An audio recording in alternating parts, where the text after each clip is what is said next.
для меня этот праздник – это все, так сказать. Почему? Потому что я уже, наверное, с 14 лет приобщился, так сказать, той компании, если так называть, которая с детства отстаивала нашу родную Беларусь. Гэта адно з апошніх інтэрв'ю Алексея Миколаевича Кота, якое ён даў здымачнай групе навін падчас святкавання Дня незалежнасці.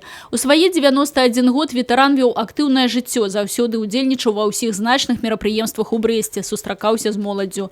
Жыццё чалавека ацэньваецца не па гадах, а па яго насычанасці. Алексей Кот не па чутках ведаў, што такое быць у гушчы падзей, і перш за ўсё ваенных. У 1943 годзе сям'ю Алексея Миколаевича расстралялі фашысты. 15-гадовы юнак цудам застаўся жывы, падаўся ў партызаны. Затым удзельнічаў у вызваленні Беларусі. Сярод мноства ўзнагарод Алексея Миколаевича ордэн Чырвонай зоркі, айчыннай вайны, медаль за адвагу і іншыя. Пасля вайны Алексей Кот доўгія гады працаваў на высокіх партыйных пасадах у Брэсцкім, Іванаўскім, Маларыцкім і Лунінецкім раёнах. У апошнія гады актыўна ўдзельнічаў у жыцці абласной ветэранскай арганізацыі. Менавіта ўдзел у грамадскім жыцці Алексей Миколаевич заўсёды назваў галоўнай прычынай свайго даўгалецця.